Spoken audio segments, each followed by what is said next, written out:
அம்மன் அருள் நேயர்களுக்கு வணக்கம். நான் உங்கள் வாழ்க வளமுடன் ஜோதிடர் ஸ்ரீ குருமுரளி என்றும் குரு வழியில் குரு நேசிப்போம், குருவை போற்றுவோம். அன்பார்ந்த குருவாரிசு நண்பர்களே, இன்றைக்கு பார்க்கக்கூடிய விஷயம் எதை பத்தி பார்க்க போறோம்னா, முக்கியமான பெயர்ச்சி. நம்ம அம்மன் டிவில எப்போதுமே கொடுக்கக்கூடிய பெயர்ச்சி சுக்கிர பகவானுடைய கிரக பெயர்ச்சி. இந்த 12 ராசிக்காரர்களும் எது சம்பந்தமாக மிகப்பெரிய ஒரு ராஜயோகத்தை கொடுக்க போறார். இதை பத்தான் டீட்டெயிலா பார்க்க போறோம். ஃபர்ஸ்ட் இந்த சுக்கிர பகவான் பயிற்சி எப்ப பயிற்சி ஆகிறார்? கரெக்டா டிசம்பர் மாசம் 2ஆம் தேதி பயிற்சி ஆகிறார். அதாவது தனுசு ராசியிலிருந்து மகர ராசிக்கு அவர் பயிற்சி ஆகிறார். உத்திரா நட்சத்திரம் 2ஆம் பாதத்துக்கு பயிற்சி ஆகிறார். அப்ப இந்த பயிற்சி இந்த 12 ராசிக்காரர்களுக்கும் எது மாதிரியான யோகத்தை கொடுக்க போறார்? டிசம்பர் மாசம் 28ஆம் தேதி வரை என்ன யோகத்தை இந்த 12 ராசிக்காரர்களும் பார்க்க போறோம். இதை பத்தி டீட்டெயிலா பார்க்க போறோம். ஃபர்ஸ்ட் சுக்கிர பகவான்னா யாருங்க? பொதுவா ஒரு மனிதனுக்கு ஆசை இல்லாத கிரகமே யாருமே இல்லைங்க. ஆசை இல்லாத மனிதனே கிடையாது. ஒரு மனிதனுக்கு ஆசையை காட்டக்கூடிய சுக்கிர பகவான். யார் வந்தாலும் பாருங்க, சுக்கிர திசையோ சுக்கிர புத்தியை வந்தா உடனே ஜாதக நோட்டு எடுத்துட்டு பார்ப்பாங்க. ஆஹா, நமக்கு ஏதாச்சும் யோகம் இருக்குமா, மிகப்பெரிய ராஜ யோகம் இருக்குமா? ஏன்னா ஒரு வருஷ பலனை ஒரு மாசத்துல அள்ளி கொடுக்கக்கூடிய ஒரே கிரகம் சுக்கிர பகவான் தான். சொகுசு காரு, சொகுசு பங்களா, இது எல்லாமே சுக்கிர பகவான் தான். ஆண்களுக்கு மனைவி, ஆடம்பரம், அந்த இசை கலை, இதுக்கெல்லாம் அதிபதி எல்லாமே இந்த சுக்கிர பகவான் தான். ஏன்னா யாருமே ஆசை இல்லாத மனிதனே இந்த உலகத்துல கிடையாது. இந்த யோகத்தை பத்தி தான் நம்ம பார்க்க போறோம். பொதுவா சுக்கிர பகவான் பாருங்க, நட்பு வீட்டுக்கு வராது. ஏன்னா ஏன் இது மெயினான பேர்ச்சிங்கன்னா, சனி பகவானும் சுக்கிர பகவானும் ரொம்ப நட்பு கிரகங்கள். கால புருஷனுக்கு கேந்திர யோகத்துல 10ஆம் இடத்துல சுக்கிரன் தொழில் ஸ்தானத்துல போய் சூப்பரா உட்காராருங்க. 10ஆம் இடத்துல வந்தா பட்டம், பதவி, புகழ், அந்தஸ்து, கௌரவம் எல்லாமே கிடைக்கும். அந்த ஸ்தானத்துல அந்த சுக்கிர பகவான் வரும்போது இந்த 12 ராசிக்கும் எப்படிப்பட்ட யோகத்தை கொடுக்க போறார், இதை பத்தி தான் ஃபுல்லா டீட்டெயிலா நம்ம பார்க்க போறோம். இதுல என்ன ஸ்பெஷல்னா, இந்த சுக்கிரனும் செவ்வாயும் நேரடியா பார்த்துக்கிறாங்க. இந்த பார்வைக்கு என்ன பலன், இதை பத்தி நம்ம டீட்டெயிலா பார்க்க போறோம். இது எல்லாமே தயவு செய்து ஒரு பொது பலனா பாருங்க. அம்மன் அருள் டிவில நம்மளுடைய சேனலுக்கு நிறைய சப்ஸ்கிரைபர் நிறைய கொடுத்துருக்கீங்க. எனக்கு நிறைய ஜாதகமும் கொடுத்துருக்கீங்க, குடும்ப ஜாதகமும். அது இல்லாம திருக்கணித முறைப்படி எனக்கு ஜாதகம் எழுதவும் கொடுத்துருக்கீங்க. அனைவருக்குமே பொங்காலம்மன் சார்பாக ஒரு மனமார்ந்த நன்றியை தெரிவிச்சுக்கிறேன். இப்ப இந்த சுக்கிர பகவானோட யோகம் இந்த 12 ராசிக்கும் எப்படிப்பட்ட யோகத்தை கொடுக்க போறார், இப்ப நம்ம வீடியோக்குள்ள போவோம். அன்பார்ந்த கன்னி ராசி அன்பர்களே, பொதுவாக கன்னி ராசி கால புருஷனுடைய 6வது ராசி தான் இந்த கன்னி ராசி. எப்போதுமே கன்னி ராசிக்காரங்க பாருங்க, நல்ல உழைக்கக்கூடிய நபர்கள் யாருன்னா கன்னிராசி நம்ம சொல்லலாம். நல்லா உழைப்பாங்க. உங்க மாதிரி யாரும் உழைக்க முடியாது கன்னிராசியை பொறுத்தவரை. அது மட்டும் இல்லாம எப்போதுமே ஒரு ஆக்டிவிட்டா இருப்பாங்க, சுறுசுறுப்பா இருக்கக்கூடிய ராசி இந்த கன்னி ராசிங்கிறாங்க. ஏன்னா இங்க புதன் உச்சமா இருக்காரு. ஒரு நகைச்சுவை உணர்வு உங்கள்கிட்ட இருக்கும். இவங்க இருந்தாங்கன்னா அந்த இடம் கலகலன்னு இருக்கும். அந்த இடத்த கலகலப்பா வச்சுக்கக்கூடிய குணம், நகைச்சுவை உணர்வு, இது எல்லாமே கன்னிராசிட்ட கண்டிப்பா உண்டு. இப்ப கன்னிராசியில பிறந்தவங்க எப்படி இருப்பாங்க? எதுலையுமே நல்ல ஆக்டிவிட்டா இளமையான தோற்றத்தோட இருக்கக்கூடிய நபர்கள் கன்னிராசிக்காரர்கள். புத்திசாலிகள் கன்னிராசி என்பர்கள். எப்போதுமே வேலை வேலை உத்தியோகம் இதை பத்தி ரொம்ப சிந்திக்கக்கூடிய நபர்களும் இந்த கன்னிராசிக்காரர் தான். அப்படிப்பட்ட கன்னிராசி என்பர்களுக்கு வரக்கூடிய இந்த சுக்கிர பகவானுடைய கிரக பயிற்சி எப்படிப்பட்ட பலனை கொடுக்க போறார், இதை பத்தி ஃபுல்லா நம்ம டீட்டெயிலா பார்க்க போறோம். இது எல்லாமே நான் ஒரு பொது பலனா கொடுக்குறேன். தயவு செய்து உங்களுடைய விதி ஜாதகத்தை கம்பேர் பண்ணி பார்த்துக்குங்க. ஏன்னா நீங்க ராசி கன்னி ராசியா இருக்கலாம், ஆனா பிறந்த ஜாதகத்துல லக்னம் ஒரே லக்னத்துல யாருமே பிறக்க முடியாது.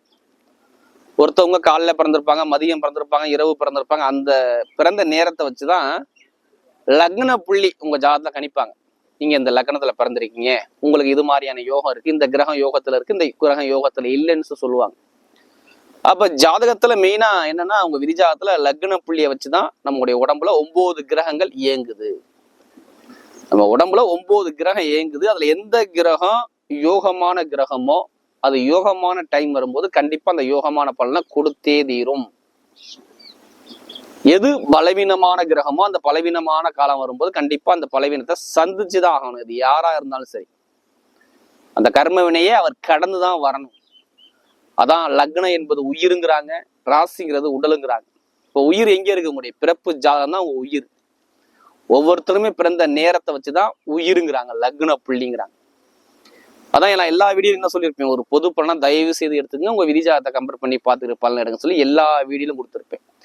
ஏன்னா எனக்கு கன்னிராசிக்காரங்க எனக்கு நிறைய ஜாதகம் கொடுத்துருக்கீங்க, அதனால சொல்றேன்.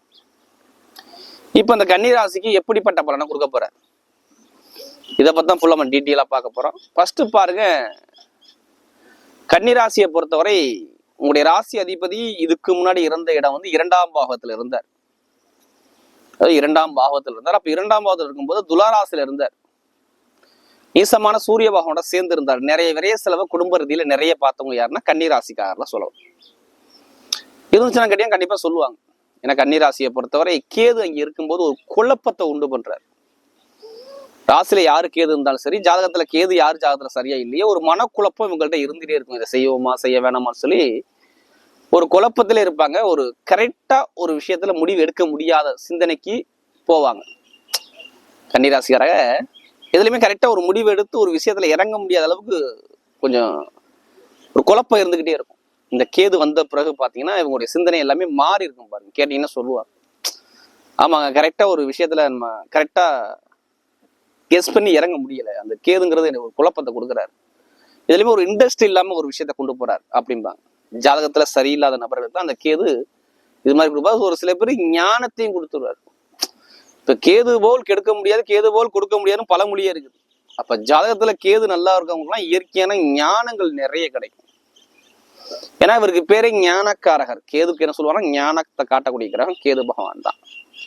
ஜாதகத்துல கேது நல்லா இருக்கவங்க பாருங்க, கப்புன்னு ஒரு விஷயத்த கேட்ச் பண்ணிக்குவாங்க.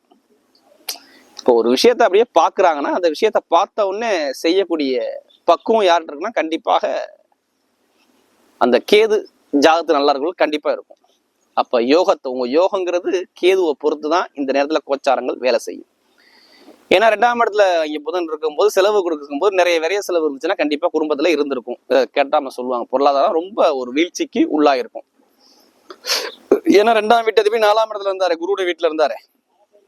அப்ப குடும்பத்துல நிறைய செலவு கண்டிப்பா இருந்திருக்கும். கன்னிராசியை கடை சொல்லுவாங்க.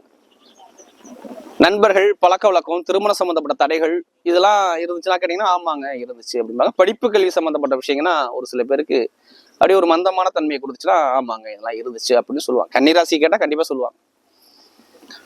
சரியாக இல்லை, எதிர்பார்த்த அளவுக்கு சரியா இல்லை. ஒரு விரைய செலவுகள், மருத்துவ செலவுகள், கண்டிப்பா கண் சம்பந்தப்பட்ட ஒரு தூசி அடிக்கிறது, கண் சம்பந்தப்பட்ட தொந்தரவுகள், ஹீட்டு சம்பந்தப்பட்ட தொந்தரவுகள், அரசாங்கம் மூலமாக நடக்கக்கூடிய விஷயங்கள் தாமதமாகிறது, இல்ல ஒரு டாக்குமெண்ட்ல பிரச்சனை, ஒரு இடத்துல பிரச்சனை, இது மாதிரி நிறைய விஷயத்த சொல்லலாம். கன்னிராசிக்கு இந்த சூரியன் நீசமாகும் போது இந்த மாதிரி அமைப்புகளை கொடுத்தாரா அப்படின்னு கேட்டீங்கன்னா நம்ம எடுத்துக்கலாம். நிறைய பேருக்கு நான் ஐப்பசி மாச பலனே சொல்லியிருப்பேன். ஏன்னா ஐப்பசி மாசம் வந்து சூரியன் நீசமாகும் போது இந்த மாதிரி ஒரு நிகழ்வுல யாருக்கு உண்டு பண்ணாருன்னா கன்னிராசியை கொடுத்துட்டார்.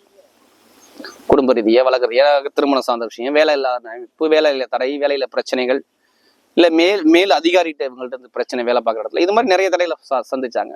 சரி, இனிமேல் இது தொடருமானா இனிமேல் தொடராது. ஏன்னா சூரியன் புதன் 3ஆம் இடத்துல வெற்றி ஸ்தானத்துல போய் ஏறிட்டாங்க. சரி, நம்ம வந்த டிராபிக்கு போவோம் உள்ள. நம்ம வந்து இப்போ சுக்கிர பகவானை பத்தி தான் நம்ம பேச போறோம். சுக்கிர பகவான் உங்களுக்கு எத்தனாம் வீட்டு அதிபதினா 2ஆம் வீட்டு அதிபதி. நல்லா பாத்துக்கணும். ஒரு மனிதனுக்கு ஆசையை காட்டக்கூடிய எந்த கிரகம்னா ஒரே கிரகம் சுக்கிர பகவான் மட்டும்தான், எந்த கிரகமே கிடையாது. இப்ப நம்ம மனசுக்குள்ள நிறைய ஆசை இருக்கும் பாத்தீங்களா, லைஃப்ல இப்படி வாழணும் அப்படி வாழணும் நிறைய சிந்தனை இருக்கும் பாத்தீங்களா, அந்த ஆசையை காட்டக்கூடிய கிரகம் சுக்கிர பகவான். ஆண்களுக்கு மனைவியை காட்டக்கூடிய ஒரே கிரகம் எதுனா சுக்கிர பகவான் தான். இப்ப மனைவி நல்ல மனைவியா இருக்கணும், நல்ல அழகான மனைவியா இருக்கணும், அழகமான தோற்றம்னா மனைவினா சுக்கிர பகவான் தான் சொல்லணும். அது மட்டும் இல்லாமங்க இந்த கம்ப்யூட்டர் சம்பந்தப்பட்ட ஒரு ஒர்க்கெல்லாம் பாக்குறாங்க பாருங்க, ஜாதகத்துல பாருங்க சுக்கிர பகவான் பலமா இருப்பார்.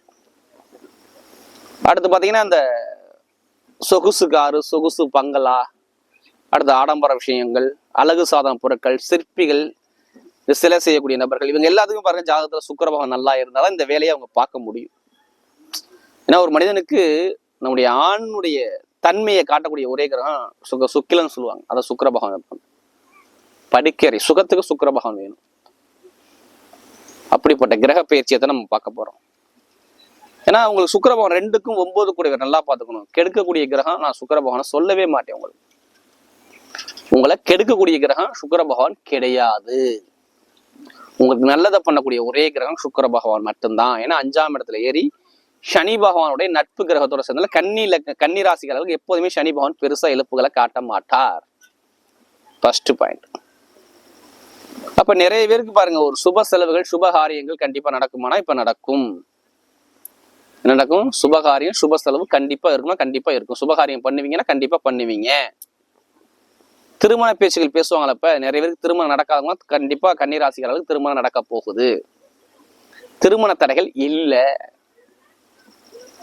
நிறைய பேருக்கு திருமணம் சார்ந்த விஷயம் தடையா இருக்கு, பிரச்சனை இருக்குன்னா காதல் திருமணம், இரண்டாவது திருமணம், வீட்டுல சுபகாரியம் நடக்கணும். அப்ப திருமண பேச்சுகள் பேசலாம்னா கண்டிப்பா பேசலாம்.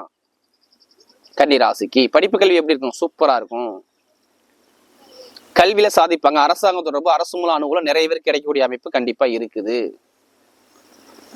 நிறைய பேருக்கு பாருங்க அரசாங்கம் எல்லாம் கண்டிப்பா அனுகூலமா வரும். அதே மாதிரி பாருங்க, வேலை கிடைக்காத நபர்கள்லாம் கண்டிப்பா வேலை உத்தியோகம் கண்டிப்பா நிரந்தரமாக கிடைக்கும். ஏன் வேலை உத்தியோகம் கிடைக்கும்? 6ஆம் இடத்துல சனி பகவான் பலமா இருக்கிறார். 6ஆம் இடத்துல சனி பகவான் பலமா இருக்கார். சனி இப்ப வக்ர நிவர்த்தி ஆனதுனாலதான் சொல்றேன் உங்களுக்கு வேலை உத்தியோகம் கிடைக்குங்கிற அமைப்பை நான் சொல்றேன். அது இல்லாம 9ஆம் வீட்டு அதிபதி 5ஆம் இடத்துல இருந்தா உங்களுக்கு பேரு புகழ் அந்தஸ்து கௌரவம், இப்ப வெளிநாட்டு வேலை பாக்குறீங்க, வெளியூர்ல வேலை பாக்குறீங்கன்னா ப்ரொமோஷன் கிடைக்கக்கூடிய அமைப்பு உண்டு. தனலாபம் எப்படி இருக்கும்? பொருளாதாரம் சூப்பரா இருக்கும். 5ஆம் இடத்துல பொருளாதாரம் போயிடுச்சுன்னா கஷ்டப்படாம பணம் சார்ந்த விஷயம் சொல்றாங்களே, ஏதாச்சும் எங்கேயோ ஒரு பேங்க்ல போய் கடன் கட்டுறீங்க, லோன் கட்டுறீங்கன்னா இப்போ லோன் உடனே சாங்ஷன் ஆகும். கன்னிராசி சொல்லலாம். இப்ப எல்லாமே அனுகூலமா இருக்கும். கோர்ட்டு கேஸு வம்பு வழக்கு, ஒரு பிரச்சனை இருக்கு, வழக்காக அலைஞ்சிருக்கு, அந்த வழக்கு பிரச்சனை முடிக்கு வரும். ஏன்னா கோர்ட்டு கேஸு அதிபதி யாருன்னா 3-8 தான் வழக்கு பிரச்சனை. அந்த வழக்கு ஸ்தான அதிபதியை செவ்வாய் பகவான் அந்த சுக்கிர பகவான் 7ஆம் பார்வையா பாக்குறாரு. அதனால அந்த வழக்கு பிரச்சனை இல்ல, ஒரு முடிவுக்கு வருது, அவ்வளவுதான். வேற ஒண்ணுமே கிடையாது. தசாபதினால தான் நான் சொன்ன விஷயம் மாறாது. இப்ப வீடு கட்டலாம், இடம் வாங்கலாம், வண்டி வாங்கலாம், வாகனம் வாங்கலாம், இது எல்லாமே நீங்க பண்ணிக்கலாங்க. குழந்தை பாக்கியம் நிறைய பேர் கண்டிப்பா அனுகூலமா கிடைக்கும். தொழில் சம்பந்தப்பட்ட விஷயத்த தொழில சாதிப்பீங்க. தொழில நிறைய பேருக்கு தொழில் சார்ந்த விஷயம் தடையாகும், தடை இருக்காது. வருமான இன்கம் சூப்பரா இருக்கும். நான் எந்த ஒரு குறையும் சொல்ல மாட்டேன். வருமான இன்கம் பெருங்கொண்ட பண இன்கம் சார்ந்த விஷயம் நல்லா இருக்கும். மாரி வெளிநாடு வெளியூர் போகக்கூடிய அமைப்பு நிறைய பேருக்கு வருது. தொழில் பண்றவங்க ஜாதகத்தை பார்த்து தசாபதியை பார்த்துட்டு இப்ப தொழிலை ஸ்டார்ட் பண்ணுங்க, சூப்பரா இருக்கும். ஏன்னா புதன் பகவான் வந்து சூரியனோட சேர்ந்து இருக்கிறாரு. அப்ப தொழில் நல்ல ஒரு மாற்றத்தை கொடுப்பாரு. அதே மாதிரி லாட்ரி நிறைய பேர் ஜாதகத்தை பார்த்து கேட்கக்கூடிய லாட்ரி பத்தி பேசு. கண்டிப்பா நிறைய பேருக்கு அந்த யோகங்கள் இருக்கு. 5ஆம் இடத்துல சுக்கிரன் இருந்தா அவர் 11ஆம் இடத்தை பாக்குறாருன்னா வெளிநாட்டு கிரகத்தை செவ்வாய் பகவான் அவர் 7ஆம் பார்வையை பாக்குறதால இங்க லாட்ரி யோகத்தை அழகா அமைச்சு கொடுத்தாரு. அப்ப தசாபதி நல்லா இருந்து இப்ப லாட்ரி யோகத்துக்கு முயற்சி பண்ணும்போது அந்த யோகங்கள் உண்டு. அதுக்காண்டி அதிலே பணத்தை போட்டு வரைய பண்ணாம ஜாதகத்தை முயற்சி பண்ணுங்க, கண்டிப்பா வெற்றி நிச்சயம் உங்கள் பக்கம்.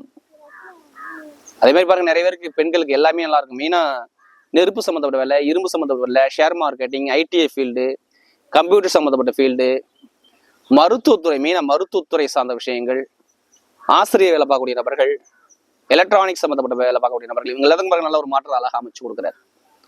அப்ப நீங்க போகக்கூடிய பாதை எல்லாமே என்னை பொறுத்தவரை வெற்றி பாதை நான் சொல்லுவேன். நான் இது எந்த ஒரு தரையும் நான் சொல்ல மாட்டேன். நட்சத்திர படம் பார்க்கும்போது முதல் நட்சத்திரம் உத்திர நட்சத்திரத்துல பிறந்தவங்க எல்லாமே தைரியமானவங்க, தன்னம்பிக்கை விட மாட்டாங்க. எது வந்தாலும் சரி நான் பாத்துக்கலாம், நம்ம ஜெயிக்க பிறந்தவங்க சொல்லி ஒரு தன்னம்பிக்கை விட மாட்டாங்க. இவங்களுக்கு எல்லாமே பாருங்க, உத்திரத்துல பிறந்தவங்களுக்கு சூப்பரான லைஃப் வருது. வெளிநாடு வெளியூர் வேலை உத்தியோகம் சார்ந்த விஷயங்கள், திருமண பேச்சுகள், கணவன் மனைவி சார்ந்த விஷயம், அரசாங்க வேலை, அரசு அனுகூலங்கள், மாணவ மனைக்கெல்லாம் பாருங்க சூப்பரா இருக்கும். உத்திரத்தில் பிறந்தவங்களுக்கு இனிமேல் எதிர்காலம் நல்லா இருக்கும். இப்ப வீடு கட்டுறது, இடம் வாங்குறது, வண்டி வாங்குறது, வாகனம் வாங்குறது, வெளியூர் போறது, இது எல்லா யோகமும் சூப்பரா அமைச்சு கொடுக்குறாரு. அதாவது இந்த உத்திர நட்சத்திரத்துல பிறந்தவங்க உலகை ஆளக்கூடிய திறமை கண்டிப்பா வரும். அடுத்த அஸ்தனத்துல பிறந்தவங்க பாருங்க, எப்போதுமே பாருங்க கற்பனை திறன், குடும்பம், ஃபேமிலி, இதை பத்தி ரொம்ப சிந்திப்பீங்க. தன்னோட குடும்பத்துக்காக எல்லாமே விட்டு கொடுத்து அதிகமா இருக்கும். நிறைய திறமசாலிகள், திறமையானவர்கள் சொல்லுவோம் அஸ்தத்துல பிறந்தவங்க. ஏன்னா ஃபேமிலிக்காக எல்லாமே விட்டு கொடுத்து போவீங்க. இனிமே பாருங்க லாபம், வருமானம், இன்கம் சார்ந்த விஷயம், தொழில் சார்ந்த விஷயம், இது எல்லாமே சூப்பரா அமைச்சு கொடுக்குறாரு. இந்த சுக்கிர பேச்சு உங்களுக்கு நல்ல ஒரு மாற்றத்தை கொடுக்குது. படிப்பு கல்வி, அடுத்து லாபம் சார்ந்த விஷயங்கள், வேலை சார்ந்த விஷயம், ப்ரமோஷன் சார்ந்த விஷயங்கள், வெளிநாடு யோகம், வெளியூர் யோகம் நிறைய பேருக்கு, கோர்ட்டு கேஸ் வழக்கு பிரச்சனைகள், வீடு கட்டுறது, வண்டி வாங்குறது, வாகனம் வாங்குற யோகம் எல்லாமே சூப்பரா அமைச்சு கொடுக்குறாரு இந்த அஸ்தத்துல பிறந்தவங்க. சித்திரை பிறந்தவங்க, சித்திரத்துல பிறந்தவங்க ரொம்ப கஷ்டப்படுறாங்க. ஏன்னா அவங்களுடைய நட்சத்திர அதிபதி கொஞ்சம் நீசமா இருந்தார். அப்ப வருமான இன்கம் சார்ந்த விஷயம் பெருசா சொல்லிக்கிறாப்புல சரியா ஒரு அனுகூலம் இல்லை. எல்லாமே ஒரு தடையில சின்ன சின்ன தடையில கொடுத்தாருன்னா அந்த சித்திரத்தில் கண்டிப்பா நடந்துச்சு. இதுக்கு முன்னாடி இருந்துச்சு, ஆனால் இனிமே இருக்காது. நல்ல ஒரு மாற்றங்கள் எதிர்காலம் இனிமே சூப்பரா இருக்கும். இனிமே நீங்க போகக்கூடிய பாதையிலுமே ஒரு வெற்றி பாதை. சித்திரையில் பிறந்தவங்களுக்கு நல்ல ஒரு டைம் இருக்கு. பெருங்கொண்ட பணம், இன்கம் சார்ந்த விஷயம், வேலை சார்ந்த விஷயம், உத்தியோக சார்ந்த விஷயம், வெளிநாடு சார்ந்த விஷயம், வெளியூர் சார்ந்த விஷயம், இது எல்லாமே சூப்பரா அமைச்சு கொடுப்பாரு. அப்ப நீங்க எல்லாமே ஒரு வெற்றி பாதை நோக்கி கண்டிப்பா போறீங்க. வரக்கூடிய சுக்கிர பகவானுடைய கிரக பேச்சு கன்னி ராசிக்கு மிகப்பெரிய ஒரு கலகலப்பான ஒரு பேச்சியாகவே அமையுது.